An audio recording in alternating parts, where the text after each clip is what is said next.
கிராமப்புறங்களில் வழிபாட்டு தலங்கள் குறிப்பாக இந்து மத வழிபாட்டு தலங்களில் பார்த்திங்கன்னா ஆடி மாதம் மார்கழி மாதம்னு சொல்லிட்டு அதிகாலையிலே பாட்டுகளை போட ஆரம்பிச்சிருவாங்க ரேடியோவில். அப்போ அந்த பக்கத்தில் இருக்கிற பிள்ளைகள் யாருமே படிக்க முடியாது. அந்த மாதம் அவங்களுக்கு விடுமுறை தான்.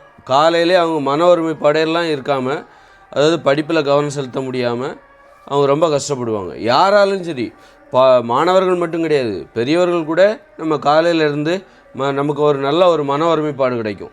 தூங்கி எழுந்த உடனே ஒரு அதிகாலையில் அப்படி பார்க்கும்போது நம்ம நிறைய வேலையை நம்ம புத்தகம் படிக்கலாம், பெரியவங்க கூட சரி அல்லது மாணவர்கள் கூட சரி பள்ளி பாடங்களை படிக்கலாம். அப்படி நிறைய அற்புதமான நேரம் அந்த காலை நேரம். இவங்க என்ன பண்ணுறாங்க, ஆடி மாதம் ஏதாவது கோயில் உடனே ஒரு பாட்டை போட்டு விட்றாங்க. எல்லா கிராமத்துலேயும் இதான் நடக்குது. ஏதாவது பாருங்கள், இப்போ கூட உங்களுக்கு சவுண்டு கேட்கும். இது ஒரு கிராமத்தில் தான் நான் இருக்கிறேன். அப்போ இந்த மாதிரி அந்த ஆடி மாதம் மார்கழி மாதம் அல்லது எப்போல்லாம் வெள்ளிக்கிழமை இப்படி மிகப்பெரிய இடையூறு. இதான் மூட நம்பிக்கைன்றது. கடவுள் நம்மளை காப்பாற்றுவார்னு சொல்லிவிட்டு நீ முன்னேற விடாமல் தடுக்கிற பாரு. இந்த மூட நம்பிக்கையோட கெட்ட குணம் அது. மூட நம்பிக்கை இருக்கிற அத்தனை பேருக்கும் இந்த கெட்ட குணம் இருக்குது அப்படின்னு தான் அர்த்தம். இது ஒரு கெட்ட குணம் தானே. ஆனால் அவங்களுக்கு அது தெரியல. நம்மக்கிட்ட இருக்கிறது கெட்ட குணம் தான் அப்படிங்கிறது அவங்களுக்கு தெரியல. இந்த மாதிரி பாட்டு போடுறாங்களே இவங்களுக்கு தெரியலை. நம்ம செய்கிறது ஒரு கெட்ட செயல்கிறதே தெரியல.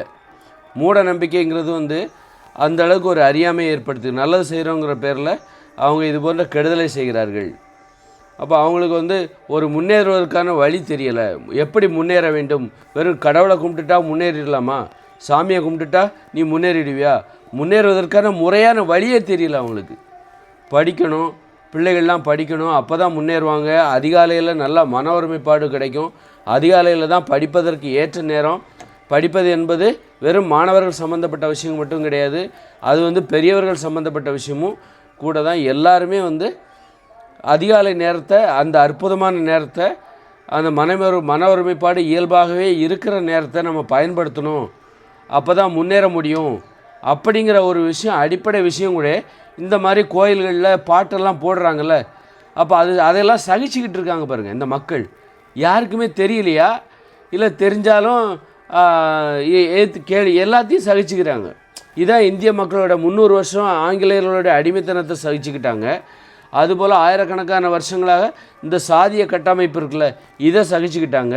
இந்த அளவுக்கு அதிகமான சகிப்புத்தன்மை தான் நாம் முன்னேறாமல் போகிறதுக்கு காரணமாக இருக்குது. கோபம் வரணும்.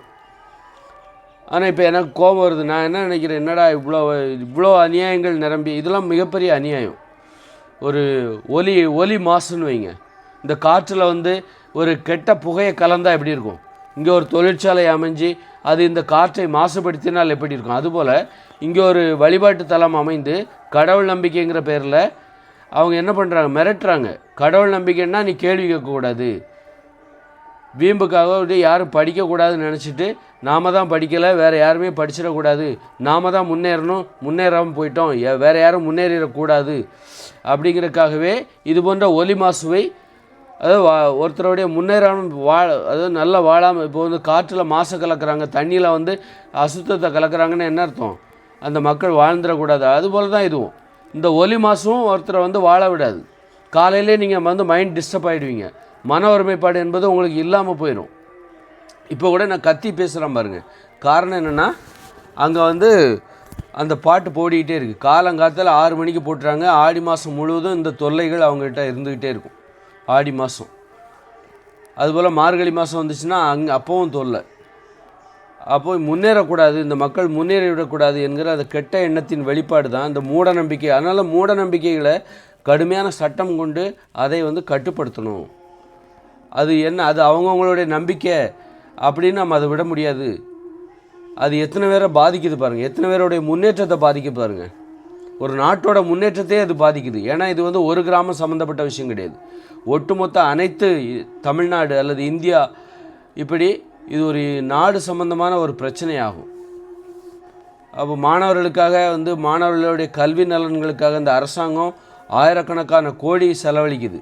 மாணவர்களுக்காக, ஆசிரியர்களுக்காக சம்பளம் கொடுக்கறது, அப்புறம் அலுவலக பணி, இப்படி பள்ளிக்கூடங்களுக்காக அரசாங்கம் பலாயிரம் கோடிக்கணக்கான பணத்தை செலவழிக்கும் போது அந்த பணம் முழுமையாக பயனடைய விடாமல் தடுக்கிற விஷயங்கள் தான் இது. காலையிலே இந்த மாதிரி மைண்ட் டிஸ்டர்ப் ஆகும்போது நீங்கள் அதற்கு பிறகு அந்த மைண்டு வராது, அந்த மனசு கிடைக்காது. அந்த மன ஒருமைப்பாடு இருக்குல்ல, காலையில் தூங்கி எழுந்திரிச்ச உடனே ஒரு அமைதியான மனது, எதை படித்தாலும் இப்போ எளிதாக புரிந்து கொள்ளக்கூடிய அந்த அமைதியான மனது இதன் பிறகு அமையாது. இந்த மாதிரி பாட்டு கேட்டு ஒரு 10 நிமிஷம் நீ பாட்டு கேட்டாலே போதும். இந்த சினிமா, இந்த கோயில்களில் பாடுற அந்த பாட்டை கேட்டுட்டாலே காலையிலே உனக்கு அந்த மன ஒருமைப்பாடுங்கிறது போயிடும். அதுக்கப்புறம் நீ எதை படித்தாலும் உனக்கு புரியாது, படிக்கணுங்கிற ஆசையே வராது. அப்போ அதனால் இதை வந்து அரசாங்கம் தான் வந்து ரொம்ப கடுமையான சட்டம் கொண்டு தடுத்தால் தான் அரசாங்கத்தை ஒரு நாடு முன்னேற முடியும். வெறும் கடவுளை வணங்கி விட்டால் முன்னேறி விடலாம் அப்படிங்கிறது வந்து இது ஒரு சோம்பேறித்தனம் தான். நான் எதை வேணாலும்